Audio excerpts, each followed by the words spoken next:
Hello and welcome to Undefeated. This is a new visual novel by Leo Hewitt, I believe. I think. At least that's who's writing it. And as you can see, this is something about boxing or what's that other type of boxing-ish type of sport?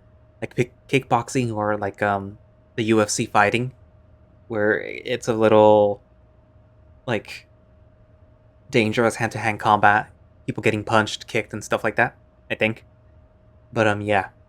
As you can see, the protagonist, at least I think this is the protagonist, is a deer. He's just missing his horns because, probably would be illegal to have horns in this type of sport. But yeah.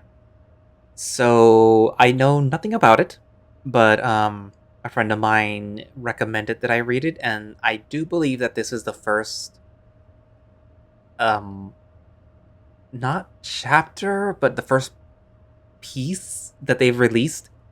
So there's also no actual update schedule for it yet, so we might not see more of this until later. But yeah, I'm recording it now, so, well, let's begin and see what the story is about. This visual novel is a work in progress. Any contents present are subject to change. Undefeated is intended for audiences age 18 or older. You see that minors that are sneaking into my videos? This visual novel may contain scenes that include intense graphic violence, substance abuse, and strong language. Viewer discretion is advised.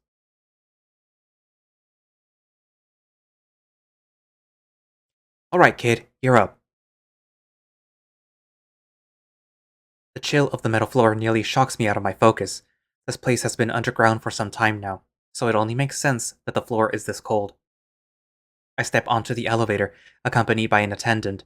The stoat is dressed in formal black clothes, like a dealer at a casino. From an outside perspective, it's probably a pretty strange contrast next to me. The doors close behind us. The world I've come to know so far vanished behind me, just like that. This is the path I've chosen. The elevator's waking growl shakes me back into my senses, and with those senses, my anxiety. So, my eyes dart to the stoat. He's turned his head down to face a tablet. Standard procedure stuff, really. You read the contract? Rules should be familiar to you. No eye gouging, no killing, no foreign objects. His speech trails into more of a drone. I can't seem to focus on him. There should be a fire in my stomach right now, that burning desire that everyone that belongs here has. It was with me earlier. But right now, it's all I can do to keep myself from throwing up. Maybe that's what that burning feeling actually is. The stoat keeps speaking. I should listen, probably. Your contract requires you to win at least one fight before you're allowed dismissal. If you faint, submit, are forced out of the ring for 10 seconds, or are unable to fight for any reason, you lose. My ears twitch at that last bit. He looks up at me. Any questions? I realize now that I've been staring straight at him this whole time. I nod as if I've been paying attention the whole time. My mouth feels dry, welded shut. I don't know what I'll say, but he's expecting an answer, so I breathe out and nod. My breathing is a lot shakier than I expected it to be. In fact, my whole body is tensed up, like cables holding up a suspension bridge. I can't force myself to relax. I think the stoat notices too. His paw rests itself tenderly on my shoulder. Hey kid, take a breath. His expression lightens up. You're gonna do fine. Everyone's first time is like this. I open my mouth to speak, but all I can muster is another shaky breath. You're Alex, right? I swallow. It's Zander, actually. He pauses and looks down at his tablet. Says Alex here. Listen, Alex, it's just your first fight in the big leagues. Don't get so nervous. People don't start judging till the third or fourth fight. Just do what you know you have to do. And when the bell rings, don't stop until you hear it ring again. I nod, still too queasy to actually respond. He's right. I've been training for years. I should be ready. I drop tension in my shoulders. I roll my neck, feeling the muscles stretch out. I won't stop for anything. The elevator's whirling has become ambience at this point, only noticeable by its new absence as the elevator rolled to a stop. The stoat tapped on his tablet, scrolling his paws up a few times. Alright, so your opponent today is... The stoat's brow furrows uncomfortably, his muzzle contorting to a slight frown. That doesn't seem right. That queasy feeling leaks back in from the pit of my stomach, like a ship slowly slipping underwater. It says that your opponent today is Bruce. Which, you know, can't really be possible. He laughs. It feels genuine. Well, that figures. Even our system can get mixed up sometimes. I'm sure it's just an error on my end. I do wish I could at least tell you who it'd be, though. That usually puts some people at ease. I think that sort of went out the window when you said I'd be going against Bruce. He laughs again. My anxiety melts a bit when he does. I've been in this elevator for what feels like hours. It's nice to hear someone act so casually. Just then, the doors slide open, then a second set of doors immediately behind them. And behind that is inky blackness. I have no time to be nervous. I have no energy left to waste on it. The more I focus on the anxiety at hand, the worse off I'm going to be. His paws clasp against my shoulder. Well, whoever it is, knock him dead, kid. I nodded. Thank you. My feet are grateful to leave the cold surface, though a part of me didn't want to leave. But now the doors have shut. And all I have is me. No one can change what happens to me from this point on. I am responsible for what happens. Though I wouldn't mind if someone turned on the lights here.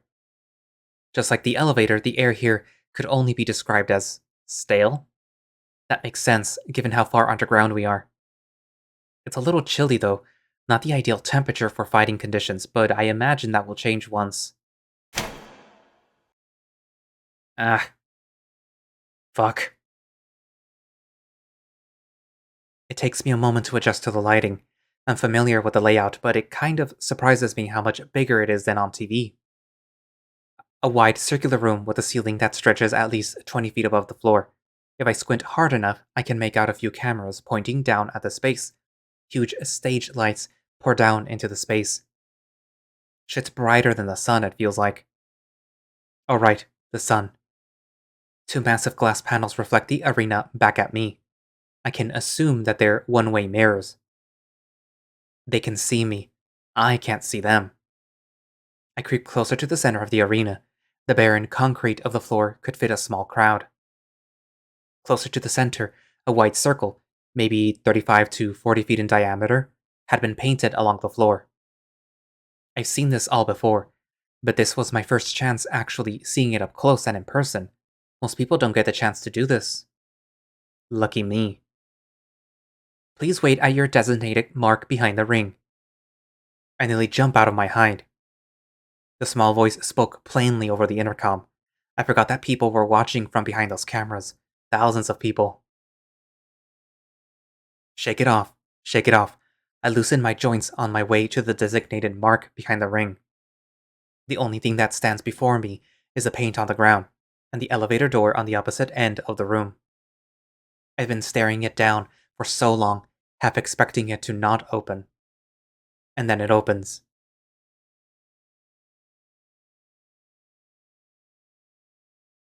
Bruce?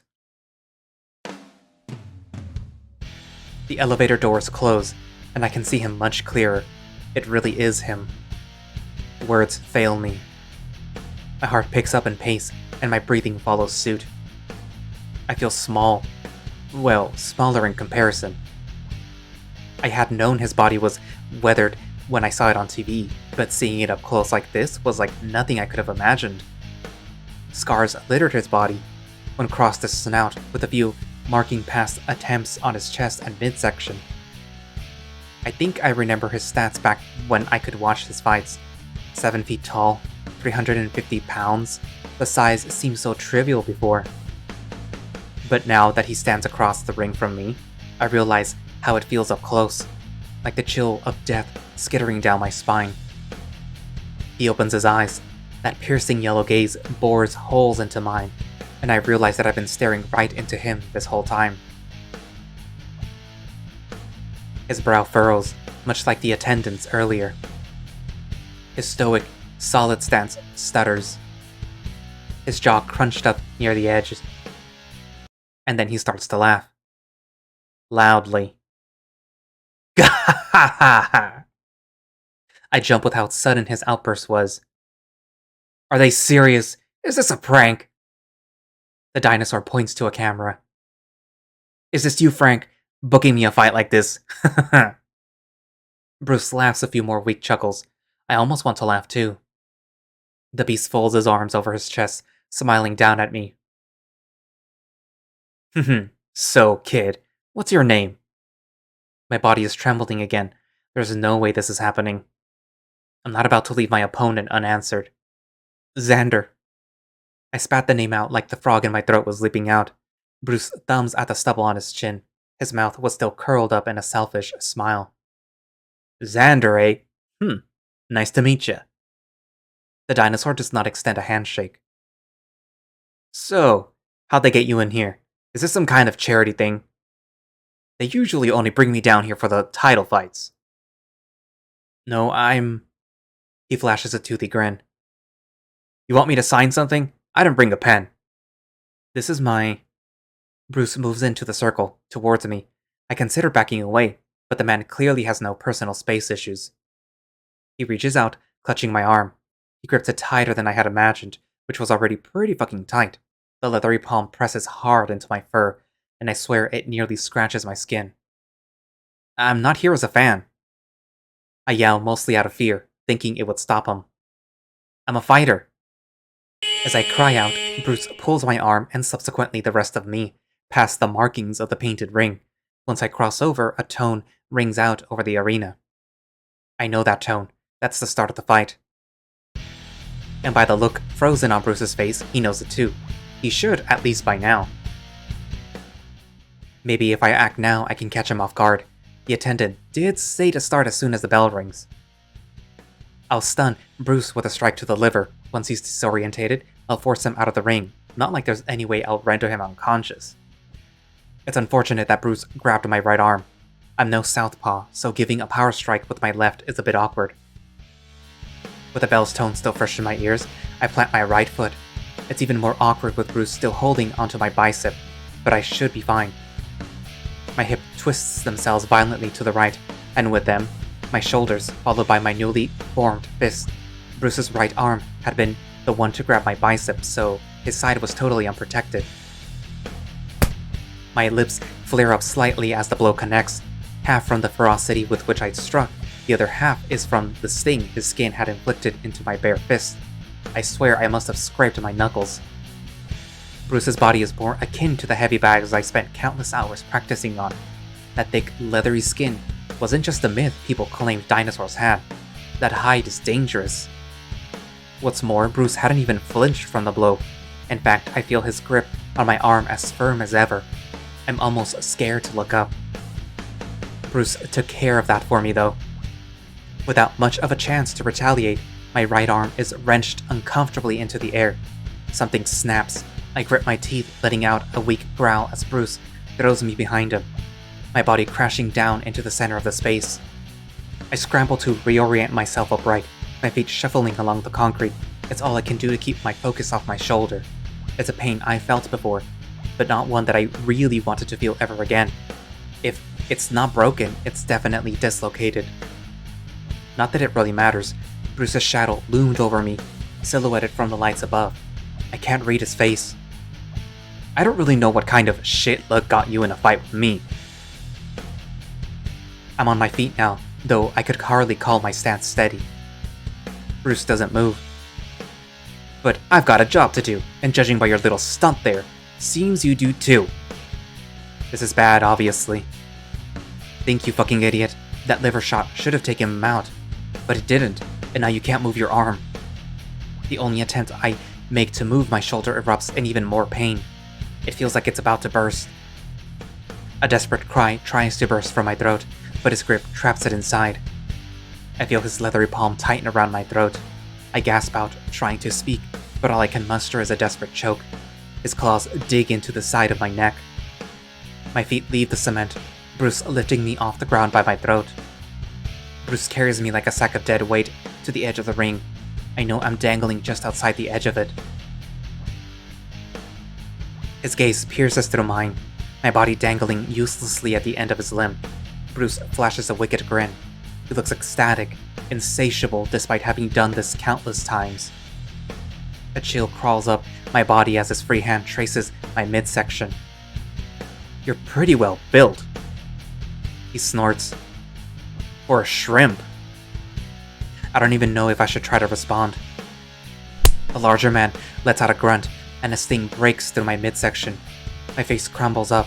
Bruce's fist is forcing its way against my abs, and judging by the pain, it's found its target. My left arm reaches up to his wrist in an attempt to fight back. The same explosive pain streaks up my torso again. Bruce had reeled his fist back before I could even see it move. I feel my lungs flattening in my body as the strength leaves my body. Tears trickle down from my shuttered eyes. I can't breathe. I can't move. I look up and just stare into his eyes. "Looks like I've got the fight squeezed out of you." I wonder if he can feel my fear, if he can understand my thoughts. If he can, he probably doesn't care. If this does end up being charity, I'll probably be in a shit ton of trouble. I don't think I could laugh it off.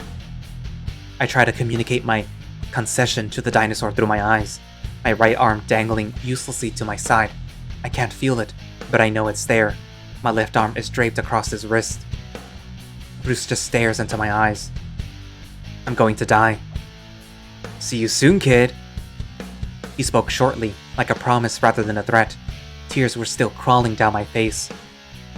The distance between our faces extended, with Bruce pushing my head away from his as he reels his back. My face is pulled forward, aiming straight for the dinosaur's forehead.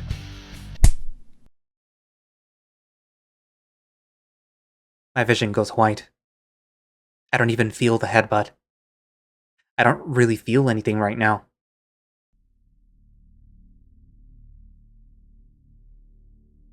I don't remember hitting the ground, but I guess I'm here now. People are standing over me, talking. Loudly. Christ. I should probably open my eyes. It's pretty dark still, but I can see a beacon of light. A dark shadow stands before it. The shadow shifts, stepping into the space, and a second later, the darkness swallows the light from either side. One of the men standing to either side of me grips my left shoulder gently. "Can you stand?" I grunt and pull myself up to a standing position, albeit incredibly unstable. "We need to ask you a few questions. Try and stay awake for us, bud." To be frank, sleeping sounds fucking amazing right now. Everyone is so loud. "What is your name?" "Zander." "Where are you?" I sigh. "A FANG League fight. We're in the ring, if you want specifics." "Do you remember what happened?" My head hurts. The lights are way too goddamn bright. "I got knocked out. I think my shoulder is fucked." They give a chuckle and mumble something under their breath. The person keeps asking me questions and I keep answering them. They take me to an elevator, then straight to the med bay to put me in a gown. I just go through the motions, waiting for when they'll let me take a nap. A few nurses wheel me around from room to room, running a few tests. I'm glad I just have to sit still for most of it. It's all kind of a blur. I just answer whatever questions they throw my way. After a few hours, they declare my concussion is only mild and give me the go-ahead to get some sleep. Thank God. The hospital bed here is really firm. It reminds me of being back home. Not a bad thing per se. I actually really enjoy firm mattresses.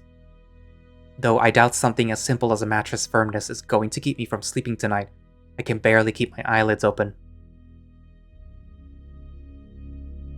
For a few seconds, I see that scene from before, like it's been burned into my vision, the dark figure standing in the light.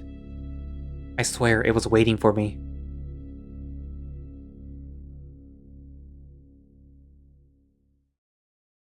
I don't know how long I've been sleeping, but it feels nice to have my eyes closed, so I've just been laying here for a while. The electronic drone in my room was getting on my nerves, though. A slow sigh crawls out of my muzzle, and my eyes finally pull themselves awake. I must have been crying.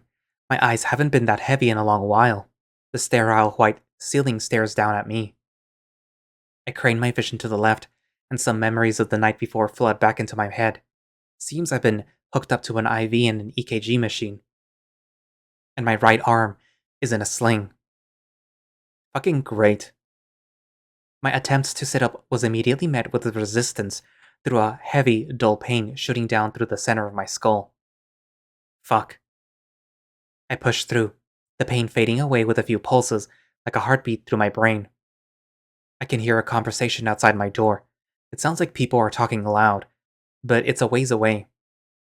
I lean back into my pillow, my face scrunched up in discomfort. No use fighting my injuries. I can't seem to get free. I might as well try to get some more sleep, is what I wanted to do. The dull sounds from outside my door had grown much, much louder. I think I recognize the voice. I'm afraid that's the only conclusion here. Don't explain it to me, explain it to him. The door to the room I'm laid down is forced open. Light from the hallway pours in, and I'm blinded, if only for a moment. A shadow casts into the room, but it hesitates. Oh, for fuck's sake, get in here! Judging from the other person's yelp and the way he stumbled into the room, someone else may have pushed him in. After regaining his footing, he looks to the door, then to me. Before me stands a nervous-looking rabbit. He's dressed rather well, sort of similar to the attendant on the elevator before. His eyes catch mine, and his demeanor loosens up. Uh, hello there, Alex. I narrow my eyes. My name is Theodore. I'm the commissioner's assistant. The figure by the door scoffed. My eyes snap over to him. Bruce. He's leaning against the open door, arms crossed over his chest. I've never seen him act so mellow. Theodore clears his throat. Yes, The rabbit adjusts his collar slightly. You've, met Bruce? I let out a sigh. I have. I nearly fucking killed him.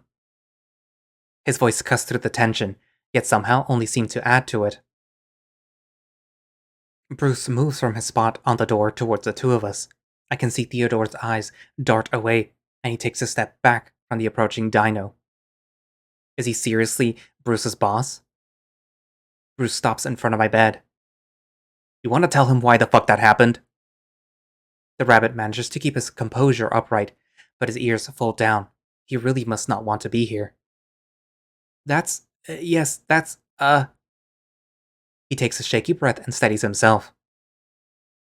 You, certainly were popular. Your fight with Bruce put our ratings through the roof. I blink. Thanks? Get to the point, Ted. Right. Theodore clears his throat. Obviously, this was, unintended? According to a quick manual review, you should have been involved in a lightweight bout tonight. We can't exactly explain what happened, but for some reason, Bruce was your opponent. The rabbit readjusts his tie. Now, in terms of your, contract, typically you need to win one fight before the duties of your contract can even be considered fulfilled. And I can, understand why you'd like to back out. Unfortunately, there's a bit of a snag. Bruce rolls his eyes. Because of the nature of our automated matchmaking system, anyone that fights the champion is momentarily set in a special tier of their own. If they win, they become the champion. If they lose, they return to their tier. And you don't have a tier to return to. I can visibly see sweat dripping down his brow. So, You remain in this, uh, momentary tear. It sounds like he needs to say more, but he stops. He glances at Bruce for approval. My heart feels like it's ready to drop. I don't understand? It means you're stuck fighting me. Bruce's voice breaks out again, scaring Theodore and nearly scaring me. And it means you're going to keep fighting me. Until this fucking matchmaking works itself out. Sweat trickles down the sides of my head. I don't understand. Or maybe I don't want to understand. Why are the matches made at random? There's a second of silence where Bruce and Theodore make a bit of eye contact. Well, not entirely. A computer sorts out matches through a deeply detailed algorithm. It's actually quite impressive when you look at it. Bruce snorts a bit of air through his snout, as if trying to get Theodore to speak further. Can't somebody just go in and make the change manually? Again, Theodore looks away before speaking. All manual changes to the matchmaking must be approved by the commissioner first. So call him down? Bruce lets out a laugh that's more like a yell. You'd sooner be able to beat me than expect the commissioner to give a shit. His eyes shift down to Theodore, whose eyes shift directly away. I can feel my body going faint, like that sick feeling deep in the pit of your stomach. The thoughts of going through that again. So... what? What are my options? The rabbit speaks up. I'm afraid that until this issue is, sorted, you will need to keep fighting Bruce. Or you'll void your contract. And I'm sure you're aware of the, consequences. I had read the contract carefully. They'll require me to pay out my ass, and I can't afford that. I'll never be able to afford that. Money was part of the reason I came down here. The heart monitor is picking up pace at this point. I hadn't even noticed. Bruce and Theodore are silent for a long time. I'm leaving. If you have any questions, Ted here will tell you whatever bullshit you want to hear. The dinosaur spits the last few words, then turns on his toes and stomps out the door. Theodore just sort of stands there, quiet. He seems less nervous now. He still won't make eye contact with me. Is there, anything else that I can answer for you? I don't even know what to say, what to ask. I'm struggling to process what I'm hearing. Theodore notices my silence and steps away from the bed. I'll, give you some time, Alex. I don't bother correcting him. If you need to speak to me, please reach out to any of our helpful staff here. Rest well. And with that, Theodore trails out the room. And I am alone again.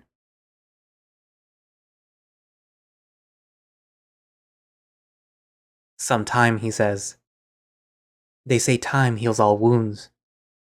You'd think I'd be able to make any of this any easier, but it's been a few days, and I still haven't done much.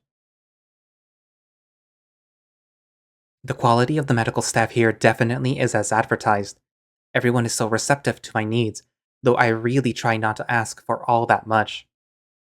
The last few days kind of went by without much going on, aside from whatever the nurses are putting into my body. They explained it as medical steroid type things. I probably should have paid more attention. Whatever it is, I'm not allowed to leave my bed outside the bathroom breaks. Any amount of serious movement could extend the healing process, they said. They did also say that it's extra restrictive for newbies, though. Bodies react differently to new medicines, especially for stuff as strong as this. They need to keep me monitored just to make sure nothing's going wrong in my system, apparently. Kinda sucks that I can't even go for a walk. My legs have been aching for a while.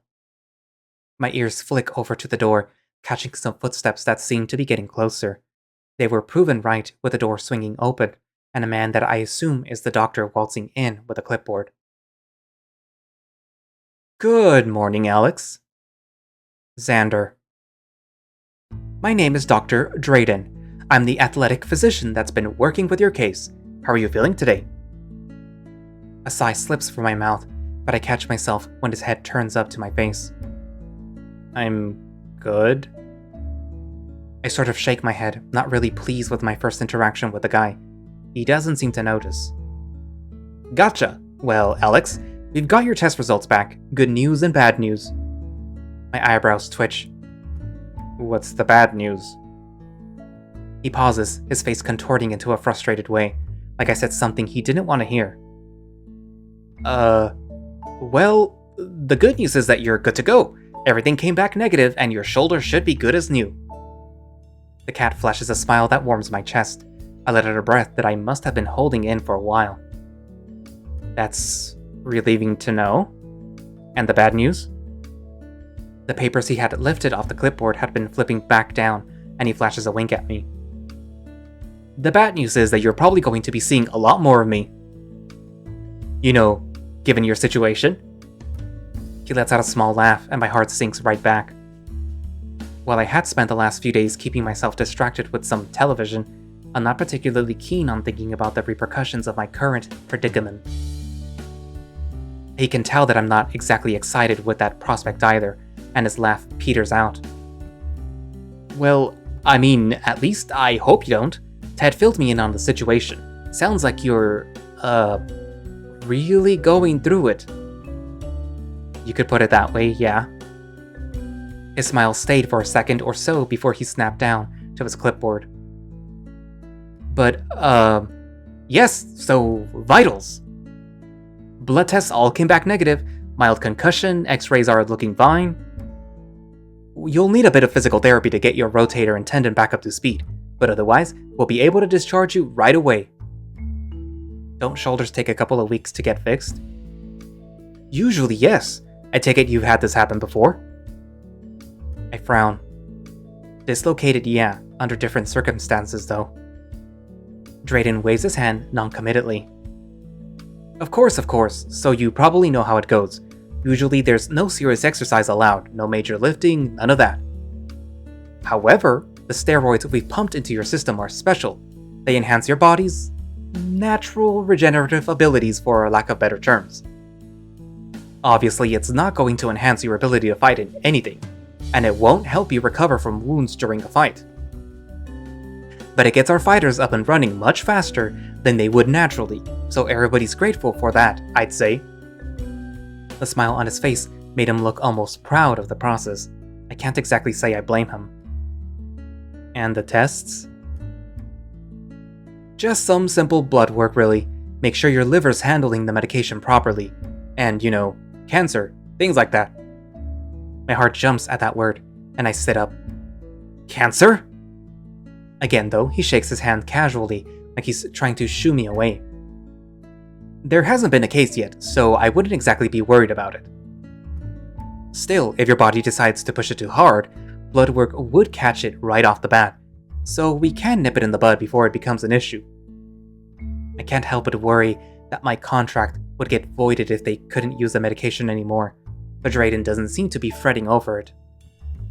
The feline pulls a chair away from the wall and drops onto it, crossing his legs and resting the clipboard on them.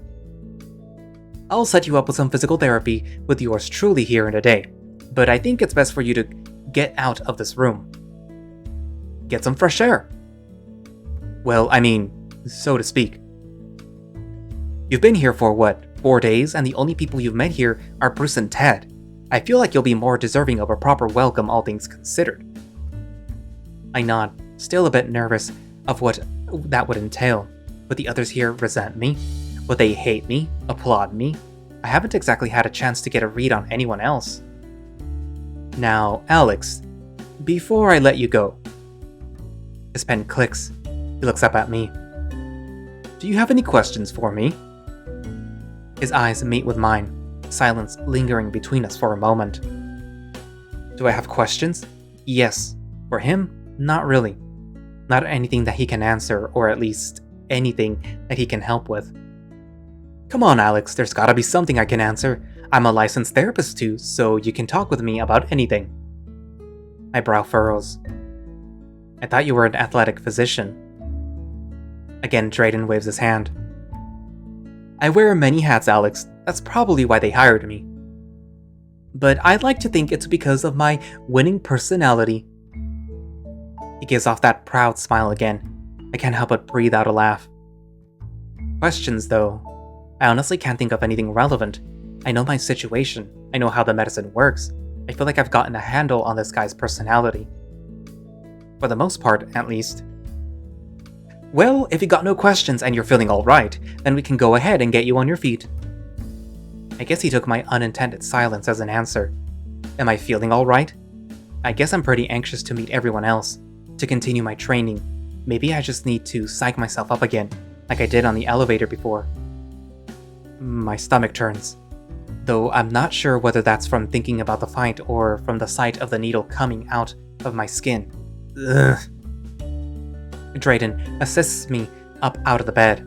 My first steps are a bit shaky. All things considered, I've hardly walked in 4 days, so I feel kind of like a fawn for a bit. The sling underneath my arm gets undone and pulled back around my neck. I rotate my shoulder a bit, stretching it out from side to side. It's definitely still sore. Still, it's nice to have my arm back. Can you stick out both your arms for me? Slowly? I oblige, and Drayden slips my gown off of me, balling it up and tossing it into a hamper across the room. After a quiet cheer and a fist pump from making the shot from such a distance, he turns to my bare body. There's a spare change of clothes in that washroom for you. I'll give you a call when I've got your physical therapy appointment all set up. What else? He snaps his fingers a few times with one hand, holding the bridge of his nose with the other. Oh, right, rooming situation. Head to the cafeteria. There's a guy there, Red. Little hyena dude, real sweet guy. He should be looking for you. I nod and slip into the washroom to the side. Sure enough, under those fluorescent lights was a set of clothes, a familiar tank top and a pair of baggy pants. Putting on these clothes feels nice, feels familiar. It's been so long since I was able to just be properly alone. No one watching me, no cameras, no fights. The clothes press against my fur like a long, loose hug, welcoming me home. I know I can't stay in this bathroom for too long, but I almost consider it. Drayden would have some questions, though.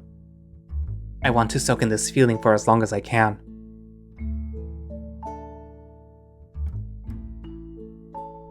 After a bit, I slide back out. Drayden's still there, tapping away on his phone. His ears twitch when I move, and his head soon follows.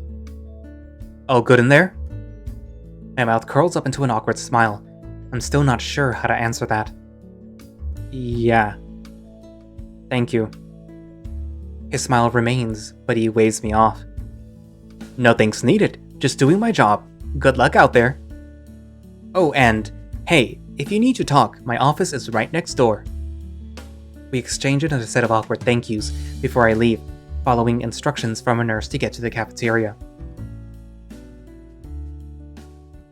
Getting out of the medbay wing takes a bit of concentration. There are a lot of rooms with various states of occupancy, but there seem to be good spirits all around as I hear them.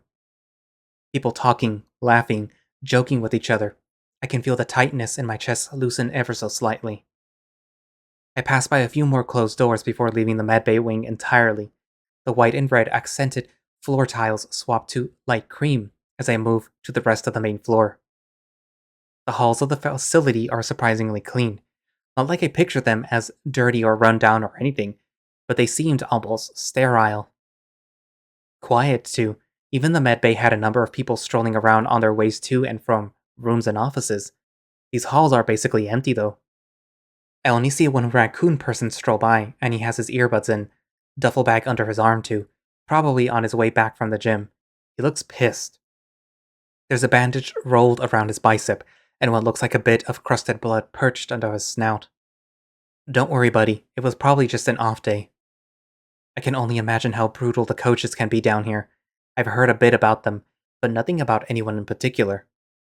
The guy in the hall flicks his eyes to catch mine. His glare nearly cuts me in half. My eyes dart away. I've really got to work on this staring at people thing before it gets me in trouble. He continues past me down the hall. I'm sure I'll see him again, hopefully on more friendly terms. It's a big facility, but there's only so many of us down here. At least, I think it's a big facility. I haven't exactly had the time to explore. Now could be a good time, though, and it probably won't do me any harm if it's on the way to the cafeteria, right? As I was leaving the medbay, I had passed a number of office rooms. I assumed that they were general administrative stuff. Not really anything juicy there. The raccoon fellow from earlier moved out of one of these next rooms coming up. Upon closer inspection, the walls of this section of the hall are actually giant windows. A huge gray mat stretches across the floor from here. A few people are actually still in the room. Two men wrapped in GI and a third guy sitting down, leaning up against the wall. He looks exhausted. The two men didn't seem to be faring any better, though. From this angle, they just looked like a 400-pound ball of GI and sweat with a few limbs sticking out. The guy on the bottom somehow manages to weasel his legs out around the guy on top, his ankles interlocking together on the guy's back. I can tell that he's struggling a bit, though, and the guy on top does look a bit heavier. Normally, size doesn't automatically confirm a win or a loss in fighting, but when you're wrestling with a bigger guy and he manages to get on top, the odds are definitely stacked against you. Still, though, through the struggling of being smothered from on top, the guy on the bottom finds a space to slip his arm over the bigger guy's neck. His other arm slips under on the other side. I can tell that he's trying to rock the two of them forward and backward ever so slightly. Looks like he got what he was aiming for, a guillotine choke. His hands probably lock under the chin, applying pressure to the throat, essentially strangling the larger man from below. The bigger guy's body shudders for a moment, and one of his hands slides under his opponent's face, almost like he's trying to push him away. His leg raises, trying to find purchase on top of the smaller guy's own thighs. Evidently, though, the grip seems to be too much. His attempts at changing position become slightly more frantic, almost panicked. After a few more seconds, the larger man's palms move from his opponent's face down to the mat and slaps harshly against it. The smaller man's limbs separate immediately, flopping down to either side. At the same time, the man on top rolls off to one side, the two now laying face up on the mat. Their chests heave up and down, the two of them clearly breathless, a sign of a good match. The guy leaning against the wall says something, and the other two laugh for a second. He smiles and looks up at me. He nods his head as if to greet me. For some reason, I feel like I should have looked away. I feel like I was intruding. I watch people wrestle all the time. This is nothing new for me, at least at my old gym with my old teammates. I smile and nod at him before walking forward again. I think I see the man mouth something, pointing at me from the corner of my eye. I definitely should have kept walking sooner. I don't know anyone here yet. It feels rude to engage with some of the folks without at least introducing myself. Though that may not have been the reason he was pointing. I still don't know how big of a name I made for myself down here. Do they get to watch the fights? Did everyone see what happened with Bruce?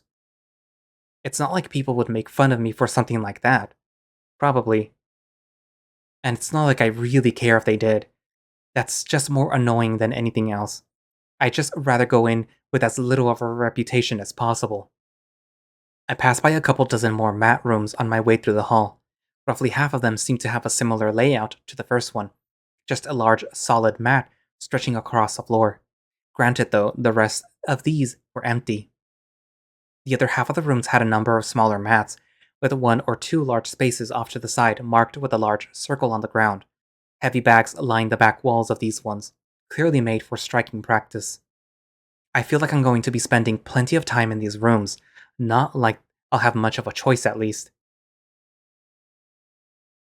That first long stretch of the hall seemed to take up one half of the main floor, with a small segment on either side of the hall sectioned off for a pair of staircases halfway through. I'll probably figure out where those go eventually. Right now, I need to get to the cafeteria, even though I'm really not that hungry. Hospital food was pretty damn good. But I can't exactly get to my room without knowing where it is. I mean, I could, but there's probably a key or a password or something, and I need to find Red to get that information. I could brute force it, but that would take more time, patience, or ramming strength than I'm willing to spend right now. Luckily, the cafeteria seems to be right here, judging from the amount of sound coming from it. I've heard it from a few doors down, but I guess I must have been too lost in thought. I turn the corner and enter the door into the noise. The open doorway leads into a massive chamber with tables and seats scattered about all over. These seats, of course, are filled with men of various shapes, sizes, and species. The vibe seems similar to what I heard back in the medbay, just much louder. People chatting, laughing, scarfing down food. If TV and movies were any indication, this is probably what college cafeterias would have been like. It's pretty fucking loud. I'm not sure I can get used to this, though I suppose I'll have to. I start walking through the aisles of tables. Along the back walls are a number of different food stations. Looks like they... Oh shit, my bad, little dude. This rather large wolf had swung his arms out, gesticulating wildly in the story he had been engrossed in. I hadn't noticed until his hand slapped right into my right shoulder. I totally didn't see you there. Are you good? It stung a little bit, but nothing serious. I'm fine, thanks. His friends let out a quiet laugh. Dude, you gotta watch yourself. You could have broken his arm. They all laughed at that, a little louder this time. I really can't be bothered to deal with this. Whether they're joking at my expense or not, I'm not here to talk with them. I turn around to walk away. You look a little lost, little guy. Need any help? God damn it. Decline. I could just walk away without answering, but that would have probably just caused more problems. I know how these guys are. No, I'm good, thanks. Before they can say anything else, I walk off, heading deeper into the cafeteria hall. I don't hear anything from them, so I assume they got the message. Little guy. Ugh. He sounded so condescending. I know I'm small, I don't need someone pointing it out. It's so loud in here, I need to find Red so that I can get out of here. This noise is driving me crazy. Drayden said that he was a hyena dude. He's probably the small one on the other end of the cafeteria waving at me. And that's where I'm going to leave it for today. So, yeah. This poor guy is basically screwed. He's basically stuck having to fight the champ, who's basically way above his weight class, probably. And if he doesn't fight the guy, he's basically going to end up paying out the wazoo in order to, get out of the contract. Because there is probably no other way for him to get out of the contract, unless he is able to speak with the commissioner to, manually fix the error. Which I'm pretty sure is not going to happen. But yeah. Oh well. Not oh well, but yeah. I'm assuming that's how the story's going to develop, where he's going to have to, I guess, train in order to defeat Bruce. Because otherwise, there's no other way for him to get out. So the commissioner's probably not going to manually fix it, and he's not going to want to go into even more debt in order to get out of this little slip-up. Even though technically it's not his fault, because his name, it wasn't even on the thing, to fight. His name is not Alex, it's Zander. So yeah. I suppose that could be a loophole where it's like, hey, you put me to fight someone, and I wasn't even the one that was supposed to be scheduled to fight. Obviously, my name's not Alex, it's Zander. But sure, blame it all on me. I'm pretty sure there's some legal thing that he can, use to get out of it, but yeah. Anywho, so what do you guys think is gonna happen to this poor buck? Because he's a deer, yeah. He just doesn't have the horns. Anywho, but yeah. As I said earlier, this is the very beginning of the story. And there may not be any updates for the story for a while. So, don't expect to see this, anytime soon again. After the second episode. So, if you guys like it, by the time the second episode comes around, and there is more to the story eventually, then I guess I could record it. If not, then, oh well. At least you got to witness the very beginning of this visual novel. Well, anyways, thank you all for watching / listening. If you would like to play Undefeated yourself, or at least stay up to date with what's going on, you can find a link to the Undefeated visual novel Twitter page down in the description. And if you actually, I don't know if they have a Patreon or something yet, or even a coffee. So if they happen to have one of those, I will post a link directly to it. If not, then oh well. I mean, because some people don't have one, at least not yet, anyways. But anywho, so I guess that's it for now, and I'll see you guys in the next episode. Bye bye.